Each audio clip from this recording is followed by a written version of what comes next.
Hello, welcome to Anatomy and Physiology audio series learning module number 13. This module will cover the urinary system. In addition to viewing this module, I strongly suggest that you also read chapters 24 and chapters 24 and 25 in order to be prepared for class next time we meet. There may or may not be a quiz over this material, the material in the module that is, and keep in mind that everything that appears in this module is fair game for exams. All right, so when we talk about the urinary system, we're talking about particular organs, obviously. So let's go through the organs that are involved in the urinary system. So, of course, you have your kidneys. So you can see in the male and the female where the kidneys are located. Notice the adrenal glands sitting on top of the kidneys there. Notice that there are two giant blood vessels running down the center of the body. The one on the right is the descending aorta, so that's part of the aorta that's coming off of the heart, right? So the blood that's in the aorta right there is under a lot of pressure because it just came out of the heart. In the big blue vessel there on the left, that is the inferior vena cava, and that is returning blood to the heart. Okay. Of course, if you look at the kidneys, there is a long tube that's coming off the kidneys. That's called the ureter. You can see it in both the male and the female, of course. There are a few differences between the male and female, but not very many, so we'll discuss the difference. Then the urine that's produced from the kidneys leaves the kidneys via the ureter and enters the bladder. So that is the bladder there on the bottom, and leaves the bladder through the urethra. So one of the major differences, if you look at the male versus the female, is the length of the urethra. So in the female, the urethra is much shorter. In the male, the urethra is much longer. This is one of the reasons why females are more susceptible to urinary tract infections than males are, because the bladder is a sterile environment that shouldn't have any bacteria in it, and it's much easier to introduce bacteria into the urethra of a female than it is into the male. If you took the kidney and you sliced it in half, you would see 3 distinct regions covered by a fibrous capsule. If you did the same thing with a bean, if you took a bean, like a kidney bean, for example, and you split it in half and you looked at it, you would see the outer layer, which in the kidney is called the fibrous capsule. If you were looking at a bean, it would be analogous to the skin on the bean. The meat of the kidney contains 3 regions: the cortex, the medulla, and the pelvis. The cortex is the outer region. You can see where it is as indicated in the diagram. The medulla is the middle region, and the pelvis is the inner region, and you can look at it in the diagram. It's sort of the greenish gray colored structure in the diagram. So the cortex and medulla contain the nephrons. The nephrons are the functional unit of the kidney. They're very important. We'll talk about them a lot. They are the tiny little structures. There's 1 million of them in each kidney or so. That are their responsibility is to make the urine. The function of the kidney is to filter out various substances from the blood, and those substances are then part of the urine that is produced by the kidney. So these little nephrons are the structures that are charged with making the urine, and they are found in the cortex and medulla. Notice that the medulla contains structures that are called renal pyramids. Those are those darker pink fan-like structures that you see in the medulla. And the collecting tubules are in there, and they are collecting the urine from the nephrons, and that urine is then flowing out of the renal pyramids into the renal pelvis. So the renal pelvis is like a basin for collecting all that urine, and then all that urine is going to then flow down out of the ureter. You see the ureter on your left, to the bladder, and then eventually, of course, through the urethra and out of the body. Whenever you are considering the kidney, you should think about the fact that there are two different blood flows. Two different flows you have to keep track of. The first is blood flow through the kidney, and we'll talk about that next. And if you look at the picture, you can see to the left, you see the renal artery, which is a red tube, and the renal vein, which is a blue tube directly below it.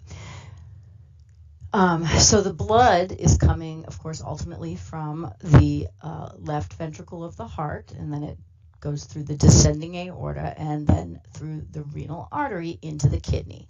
So that renal artery is going to branch and branch and branch into smaller and smaller vessels until it reaches the capillaries, and then it's going to exchange nutrients and oxygen with the cells, and then the blood is going to flow back out of the kidney through the renal vein. It's going to eventually return to the right side of the heart through the inferior vena cava. So this is something you have to put together past information when we learned about how the circulatory system works. That stuff doesn't just go away. You have to think about how that relates to the urinary system. So once again, the blood is flowing in through the renal artery and out through the renal vein. So that's one flow you have to keep track of. The other flow you have to keep track of is as the blood is flowing in, it's getting filtered, and then the blood's flowing back out again. But the filtrate, the stuff that gets filtered out, that is going to flow from the nephron to the renal pelvis and then out through the ureter. So two different flows you have to keep track of, the blood flow and the urine flow in the kidney.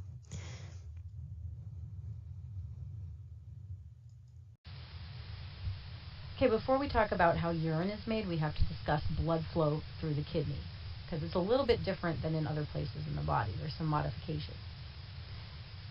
But first, we start with the descending aorta. Okay, so that's the big red vessel that's going down the back there through the abdominal cavity. And then notice that it branches off into the kidney via the renal artery. So the renal artery brings blood to the kidney and branches off of the aorta. So we start with the aorta, bringing blood to the renal artery, and then the renal artery brings blood to the kidney. The renal artery branches into arterioles, just like all arteries do, and eventually into capillaries, just like all arteries do. However, in the kidneys, the capillaries are special. They're in special little arrangements called glomeruli. That's plural. Each glomerulus, that's single, is a cluster of capillaries. This is an important little part of the kidney where the filtering actually takes place. The BOWMAN'S capsule is an extension of the nephron, or the tubes that will eventually make the urine, and we'll talk about this later, because right now we're just focusing on the blood flow.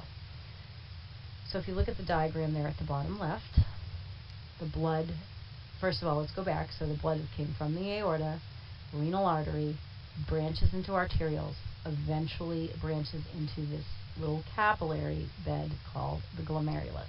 So the blood is flowing through that little capillary bed right in there. It's going to come in via the afferent arteriole, and it's going to leave via the efferent arteriole. So it's going in and then coming back out again. Going into the glomerulus, which are a bunch of capillaries, and then comes out again through the efferent arteriole. Okay? Blood pressure at the glomerulus forces substances small enough to be filtered into the BOWMAN'S capsule. So I think of it as coffee. So if you pressed some coffee through a filter, what would actually come out is analogous to the urine itself, what goes into the BOWMAN'S capsule, which is the opening of the nephron. You can call that coffee, right? And what stays behind in the filter or stays behind in the blood or in the case of the kidney, stays behind in the glomerulus, are the particles that are too large to get through. This is red blood cells, larger proteins like albumin that are in the blood. What actually gets through the filter are small molecules: glucose, urea, amino acids, water, calcium, sodium, potassium. All of those things actually get through the filter. This is a very, very important concept, a very important slide right here. If you think of the glomerulus as making urine as sort of analogous to making coffee. Okay, so the coffee is the urine. What's left behind in the filter are the larger particles like red blood cells and albumin that don't make it through the filter, the glomerulus filter. Okay, so after filtration has occurred, the blood vessels become another network of capillaries called the peritubular capillaries, which surround the tube that is making the urine, otherwise called the nephron. As the nephron makes urine, substances are being secreted from the peritubular capillaries, and others are reabsorbed into the blood. So let's look at this diagram over here to the right. And once again, you have millions of these little nephrons in your kidneys. The nephron is the beige-colored tube, right? It is surrounded by this network of capillaries, which are depicted as being red and blue vessels surrounding the nephron, tangled around the nephron. So blood flows, if we start from the left of the diagram, blood flows through the renal artery into the glomerulus. That little mouth right there surrounding the glomerulus is the BOWMAN'S capsule. It's the first part of the nephron. And then the blood continues to flow along the peritubular capillaries surrounding the nephron. As the blood flows around the nephron, it takes substances back from the urine, and it also secretes substances into the urine. So the peritubular capillaries are involved in exchange with the nephron as the urine moves along the tube. So once again, substances are filtered at the BOWMAN'S capsule. Some of those substances are taken back. So for instance, glucose is filtered at the glomerulus, but then it is taken back into the blood as the glucose moves along the nephron.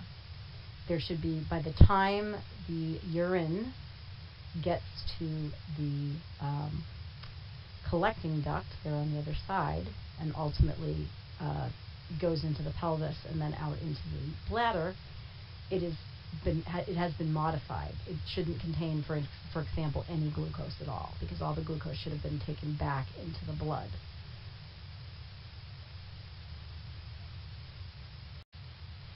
Okay, so to continue with blood flow, the peritubular capillaries come together to form venules and eventually form the renal vein, which brings deoxygenated blood to the inferior vena cava and back to the heart. Okay, so blood flow, let me just go over it real quick. Renal artery, glomerulus, peritubular capillaries, renal vein. Okay, so basically it goes in the renal arteries. They branch and branch and branch, eventually form the glomeruli. The glomeruli is where the filtering takes place. And then the blood continues to flow along the peritubular capillaries and then leaves the kidney via the renal vein. In the process, the blood has dropped off all its oxygen, which is why now it's deoxygenated, and it's going to return to the heart for oxygen. All right, so we're going to talk about these five, so that's blood flow through the kidneys. You should be familiar with it. We're going to talk about these five functions of the kidneys, and some of them are quite complicated. I suggest you do this lecture in 2 parts, just so you don't exhaust your brain. So these are the 5 functions of the kidneys. The kidneys are very interesting. They've got a lot more going on than just making urine. Okay, so the first thing we're going to talk about, though, that's why it's in bold, is that we're going to talk about how the kidneys make urine. And then we're going to talk about the 4 other functions as well. All right, so once again, we already talked about the nephron. These are tubules that refine the urine. The millions of nephrons will eventually all meet together and dump their contents into the renal pelvis. So look at the kidney at the left, right? Once again, you've got 3 tubes sticking out of the kidney. You've got a red tube, a blue tube, and a white tube in this particular picture. The red tube represents the renal artery carrying blood to the kidney. The blue tube represents the renal vein leaving the kidney. And then the white tube represents the ureter, where the urine is being transferred to the bladder and then eventually out of the body. The nephron, which is to your right, there's millions of them inside that kidney. This is the unit where filtration takes place. Okay, so unfiltered blood goes in, it gets filtered at the BOWMAN'S capsule, and then filtered blood goes out.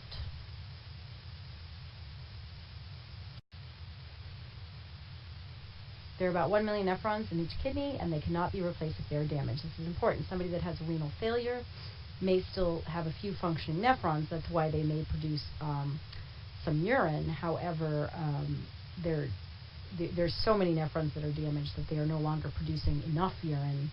And what will happen basically in somebody that has renal failure to that level, all the toxins back up into the blood. It's like urine backs up into the blood because there's not enough filtering. There aren't enough nephrons to filter it. So all the filtrate, the stuff that should be filtered, backs up into the blood, and this can cause a number of problems and eventually cause death. And this is why people have to go through dialysis. Dialysis is basically a giant kidney outside of the body. It's basically what it is. You take the blood out, filter it, and put it back in, just like a kidney does, except kidney is, of course, inside the body.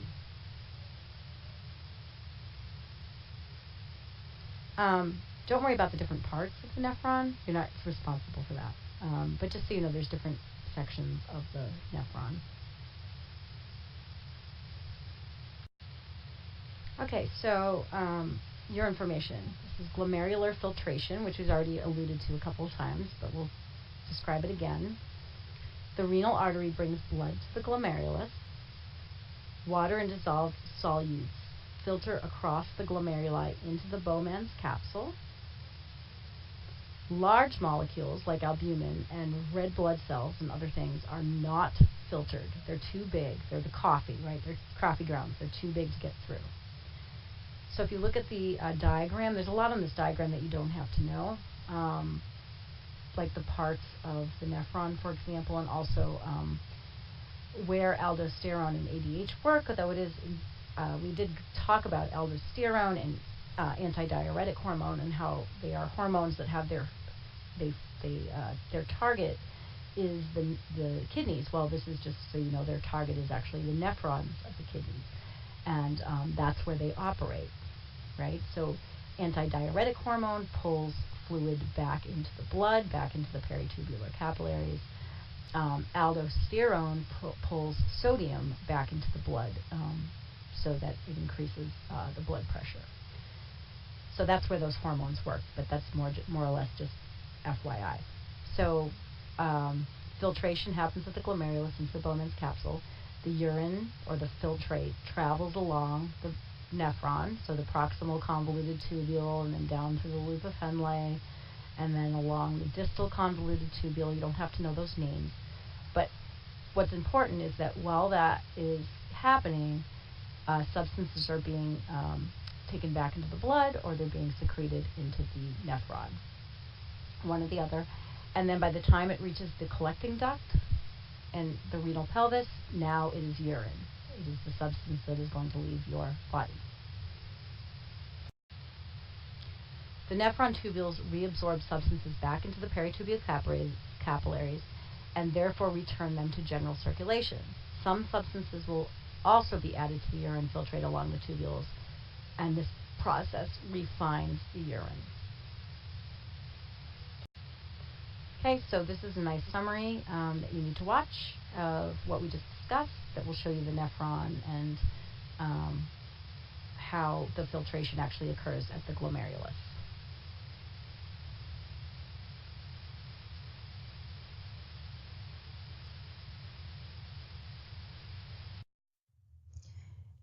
So the first function of the kidney, just to review, is to excrete that nitrogen-containing waste as well as some other things. And the second function that's listed here is to stimulate red blood cell production through the secretion of erythropoietin, otherwise known as EPO. So EPO is a hormone, and just like with all hormones, you have to ask yourself, where does it come from, where does it go, and what does it do?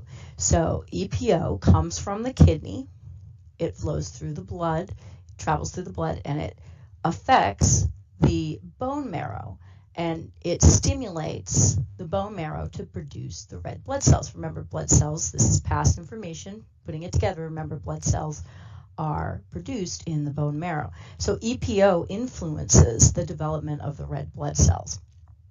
And this is the second function of the kidney.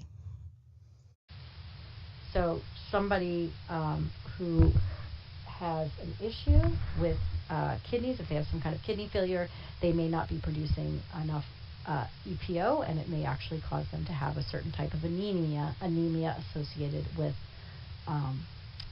EPO. The third function of the kidney is to regulate blood pressure and blood volume. So this is something that we already discussed. I made you a whole audio series on blood pressure. And remember, blood pressure is regulated by the nervous system, but also by the kidney. So the kidney isn't exclusively responsible for regulating the blood pressure. Remember, one of the major controls of blood pressure is information from the baroreceptors that travel through neurons to the brain. And if the baroreceptors detect that the blood pressure is too low, then that will send the baroreceptors send that information to the brain. The brain raises the blood pressure through vasoconstriction. If the blood pressure is too high, then the opposite will occur. The baroreceptors will send that information to the brain, and the brain will lower the blood pressure. So this is what changes the blood pressure, or regulates, keeps homeostasis as far as blood pressure is concerned from moment to moment. But the kidneys are also responsible for this, and we discussed how the kidneys were responsible. So the next slide is just going to sort of summarize some of the ways in which the kidney is involved in regulating blood pressure. A little bit about this.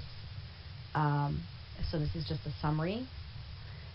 The kidneys respond to hormones such as ADH and aldosterone, increasing blood pressure. They also produce renin, remember, in response to low blood pressure, which increases blood pressure. They also respond to BNP and ANP, decreasing blood pressure, and they do this by holding onto or getting rid of water and sodium along the nephron. Okay, so that's just a summary because we discussed that before. So the fourth function of the kidneys that we're going to discuss is the kidney's role in regulating electrolyte concentration. So some of your major electrolytes include sodium, potassium, calcium. So the kidneys are going to contribute to homeostasis. Now remember that these electrolytes, they have to stay in certain ranges. Your potassium level has to stay in a certain range in your blood. Your sodium level has to stay in a certain range. Your calcium levels have to stay in a certain range. So the kidneys, by either getting rid of these substances through the urine or returning them to these substances to the peritubular capillaries. Remember, the nephron, as the urine is moving through the nephron, as the filtrate is moving through the nephron, some of the substances are taken back, and some substances are then secreted into the peritubular capillaries. So if your sodium levels, for example, are high, then your body's going to want to get rid of sodium, so sodium is going to go out with the urine. If your sodium levels are too low, the kidneys ultimately in the nephrons hang on to the sodium. Same thing with potassium. Potassium levels too high, get rid of potassium through your urine. Potassium levels are too low. The kidneys are going to retain the potassium and return it to the peritubular capillaries. So, and same thing with calcium, right? It's homeostasis. So the kidneys are involved in regulating electrolyte concentration. And the next two slides, I'm just going to give you a couple of examples of this and a few more details. The first example, aldosterone, is a hormone released from the adrenal gland. Remember, its primary duty is to raise the blood pressure by increasing the salt in the blood. So aldosterone is released from the adrenal glands when levels of sodium fall. This causes the kidney to reabsorb reabsorb sodium along the nephron into the peritubular capillaries, returning to homeostasis. Aldosterone also incidentally causes the excretion of potassium. So when you get to your pharmacology, for those of you that are going on to pharmacology, you may discuss some blood pressure medications, and these blood pressure medications, some of them operate on by interfering with this system and lower the blood pressure. But if you interfere with aldosterone, you also have to worry about the excretion of potassium, because of course aldosterone causes the excretion of potassium in the urine. So if your aldosterone is blocked, then you're actually holding on to potassium, and you may have high levels, your levels of potassium in your blood may increase. So this is an issue for people that are on these types of medication.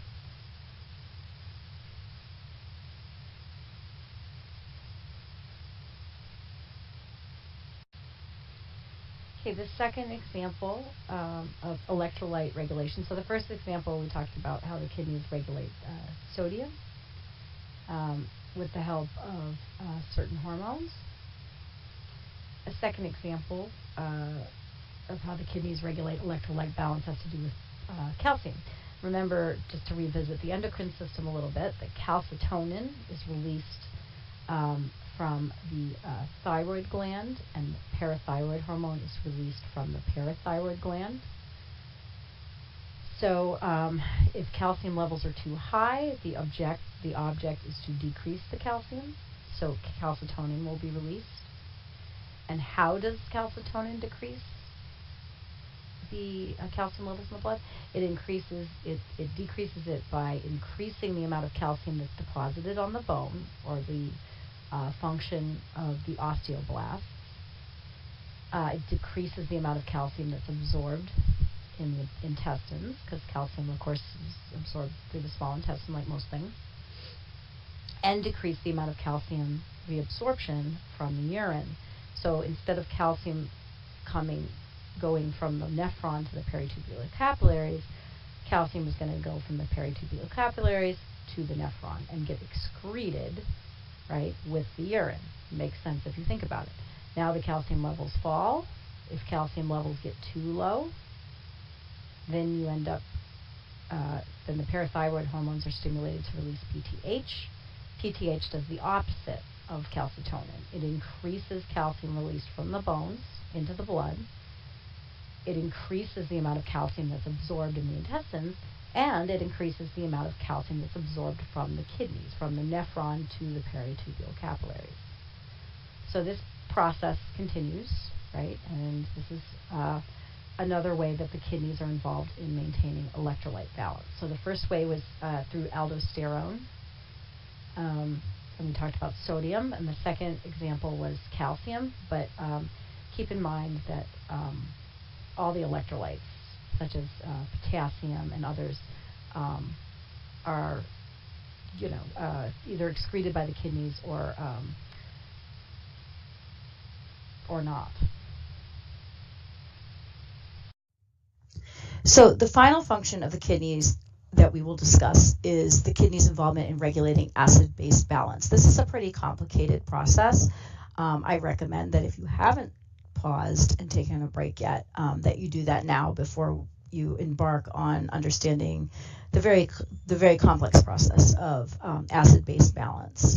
Just give your brain a little bit of a rest. Okay, so welcome back. I hope you took a break. If you didn't, that's okay. But this is a very difficult concept. So, you know, as far as concepts in A&P, you know, the autonomic nervous system is pretty difficult, and there's some other processes that are difficult to get your mind around. But this is one of the more difficult ones as well. But it's very important to understand. So I'm going to try to make it as clear as possible.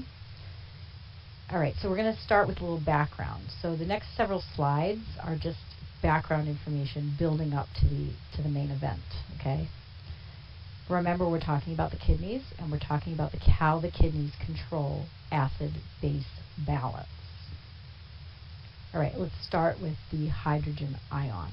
So remember, all living things are composed of atoms, and one of the most common atoms that's around is the hydrogen atom.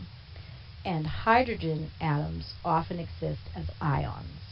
That is, it's just one proton with an electron circulating around it. If you looked at hydrogen in the periodic table, you would see that its atomic number is 1. That is because it only has one proton, and it only has one electron. So it's a tiny little atom. If that electron is missing, then it becomes a cation, or hydrogen plus. Remember, if you're missing an electron, now you have an extra positive charge, so now you're a cation. Okay, so these cations, these hydrogen ions, are everywhere. Think of hydrogen, think of acid, because what actually is happening in an acid is that hydrogen ions are being released. So just equate. I'm trying to do this without you having to know too much about chemistry. So just equate hydrogen ions with acid. So you see hydrogen, think acid. Here's another molecule that you should be aware of. This is just so you know what its structure is like. You don't have to memorize the structure, but this is called bicarbonate. Bicarbonate is negatively charged. You can think of it as like a sponge. Okay, so anytime there's too many hydrogen atoms around, if I dumped out a whole bucket of hydrogen ions on the ground, that would be a bunch of acid. And then I dump some bicarbonate on there. Bicarbonate's like a sponge. It sucks up. It soaks up hydrogen atoms. Okay. All right. So if you need to revisit pH, I suggest you look at chapter 2 in your book. But you really don't have to know that much about pH to understand this lecture. What you do need to know is that the higher the pH, the more alkaline or basic the substance is. The lower the pH, the more acidic it is. Okay? So remember I told you to associate hydrogen ions with acid. All right, so let's look what it says. When you think acid, think hydrogen ions. The more hydrogen ions, the more what? The more acid, and the lower the pH. Fewer hydrogen ions, the more basic, and the higher the pH. Okay, and then look below at blood pH levels. Notice that there is a normal pH range between 7.35 and 7.45. If you drop just a little bit below that, there's a disease process called acidosis. And then if you drop below 7, that results in death. So very important to keep it's very important for your body to keep the blood pH within normal level, right? This is homeostasis. Above 7.45, between 7.45 and 7.8, that's alkalosis, which is a condition that comes with a lot of various symptoms that we're not going to go into. And then death results if you go above a pH of 7.8. So at the top there, where it says drop below 7.35, this is acidosis. Rise above 7.45, this is alkalosis. Okay, this for those of you that have had chemistry, this reaction might look okay. For those of you that have never had chemistry, it might be completely confusing. You don't have to memorize the reaction. I know it says know this reaction, but you really don't have to memorize it. Extra carbon, but if you look at the reaction at the top, extra carbon dioxide, that's CO2, that's to the left. Remember, CO2 is produced as a waste product from ATP production. Extra carbon dioxide around means that the body will want to reduce it, right? You have too much carbon dioxide, your body wants to get rid of it. Okay, so in order to get rid of carbon dioxide, that drives this reaction. And for those of you that haven't had chemistry, this might make little sense to you, but it drives it to the right. And what you end up with is more H+. Okay, so for those of you who haven't had chemistry or that don't really understand that concept, all you have to remember is that more CO2 means more H+. Okay, so more CO2 means more H+. Not enough carbon dioxide around means the body will want to increase it because you don't have enough carbon dioxide, so you want more. This drives the reaction to the left, and this results in less H+. Less CO2 means less H+. Okay, more CO2 means more H+. Less CO2 means less H+. More CO2 means more H+. Less CO2 means less H+. Okay? Just remember that relationship. All right, so respiratory control of acids and bases. Remember, your respiratory system is responsible for getting rid of CO2, right? Your cells produce it as a waste product from cellular respiration, and then your lungs, thankfully, breathe it out. So if you are breathing more slowly, that means you're not getting rid of enough CO2, so you end up increasing your CO2. Okay, so if I'm breathing slowly, I'm not getting rid of enough CO2. That drives the reaction to the right, and more CO2 means more H+. More H+ means a low pH, means acidosis. Okay, so let's repeat that. Slow respiration increases CO2. An increase in CO2 increases the H+. An increase in H+ decreases the pH and results in acidosis. Okay, more H+ means acid. You don't even have to worry about the pH part, honestly. You increase CO2, that means more H+, that means acidosis. Faster respiration blows off CO2. When you're breathing faster, you're breathing out a lot of CO2. So that decreases the CO2 in your blood, right? Because you're getting rid of the CO2. Drives the reaction to the left. Less H+, right, means higher pH, means alkalosis. Okay? So less CO2 means less H+, means alkalosis. More CO2 means more H+, means acidosis. Less CO2 means less H+, means alkalosis. Okay?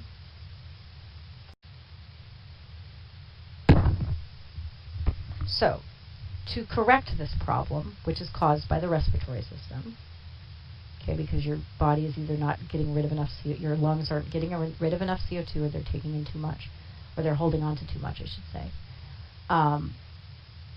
Your kidneys are going to correct the problem, because once again, you don't want to slip into acidosis or alkalosis, so the kidneys will compensate, what we call compensate, which is they will correct the problem.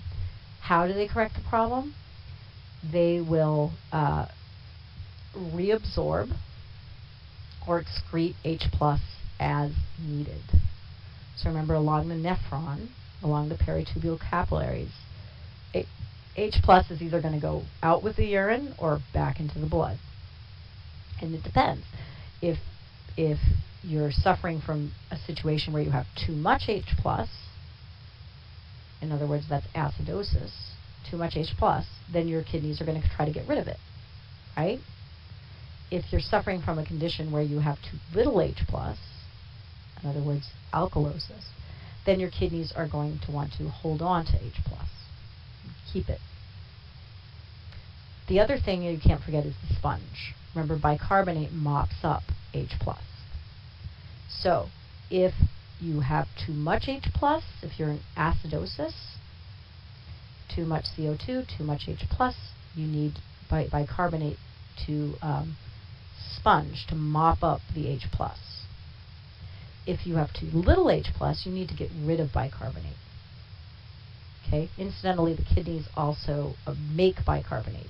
So they'll make the sponge and they'll hold on to it as well. Or they'll stop making the sponge and get rid of it, depending on whether the problem is too much or too little H+. All right, so everything previous to this slide was building up to these next 3 slides, which pretty much summarize everything. Okay? Pretty much summarize everything. Everything you need to know about, not everything in the whole course, everything you need to know about acid and base balance and the kidney's involvement. Okay? So actually these next several slides, because we have to talk about another thing too. I just remembered. All right. So let's repeat. This is review. Hypoventilation means you're not breathing fast enough. You can think of it that way. So you're holding on to CO2. Too much CO2 means too much H+. Too much H+ means your kidneys are going to get rid of H and make and reabsorb the sponge to soak it up. Okay, go over that as many times as you need to. Respiratory alkalosis is caused by hyperventilation. So you're breathing too much. You're blowing off too much CO2. So you have low CO2. Low CO2 means low H+. Your kidneys are going to correct the problem by holding on to H+ and by getting rid of the bicarbonate or getting rid of the sponge. Okay, you might have to go through this several times. Just keep repeating it until you understand it. Everything you need to know is in these 2 slides. Okay, so whereas respiratory acidosis and alkalosis are caused by the respiratory system, any acidosis or alkalosis that is not caused by the respiratory system is called metabolic acidosis and alkalosis. If it's not respiratory, it's metabolic. Okay? So, but it's the same principle. Same principle. You end up with too much H+ in your system. Okay? So, what's going to happen when you have too much H+?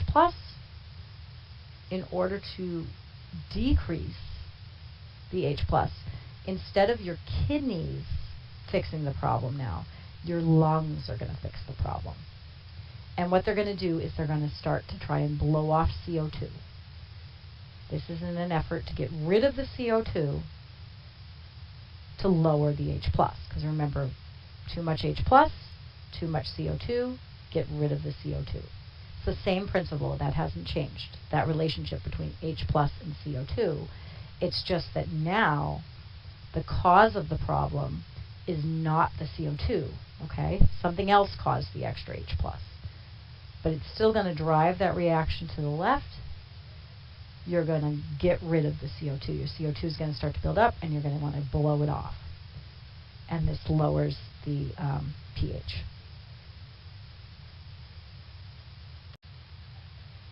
Metabolic alkalosis, once again, any alkalosis that's not caused by the respiratory system, does the opposite. You have too little H+, so that drives the reaction to the right because you want to produce more H+. And how are you going to fix the problem? Your lungs are going to fix the problem. How are they going to fix it? They're going to hang on to CO2, driving the reaction back the other direction.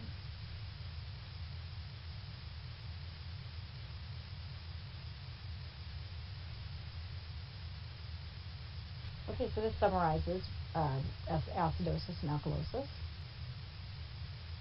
Okay, so this slide is very, very important that you understand what's going on here. Even if you don't understand the details, this is really what matters. So we have two things. We have acidosis and alkalosis. Acidosis is too much H+, alkalosis is too little H+. So look at acidosis. There's two types. Acidosis can either be caused by the respiratory system, or it can be caused by something other than the respiratory system, in which case it's called metabolic. If it's caused by the respiratory system, it is going to get corrected by the kidneys. If it is caused by something other than the respiratory system, it's going to get corrected by the lungs. Okay, alkalosis, if it's caused by the respiratory system, it's going to get corrected by the kidneys. If it's caused by anything other than the respiratory system, it's going to get corrected by the lungs. Remember that the lungs have one job, and that is in this scenario, and that is to get rid of CO2 or hang on to it. So that is what the lungs do to correct the problem. They either hang on to CO2 or they get rid of CO2. The kidneys, what they do is they either get rid of H+, or they hang on to H+, or they get rid of the sponge or produce more of the sponge, right? So that is how the kidneys and the lungs compensate for acidosis and alkalosis, right? So you might want to review this several times until it makes sense to you. Like I said, it's a pretty complicated process. So if you don't get it on the first couple passes through, that's okay. So to summarize, what you should know going forward, of course, but also for the assessment that you'll be taking at the beginning of class next time, is you should be familiar with the structure and functions of the urinary tract. So the structures of the urinary tract and their functions, how blood flows through the kidney, okay, and also describe the major functions of the kidney. And so we talked about 5 different functions of the kidney, and you should be able to discuss all of them.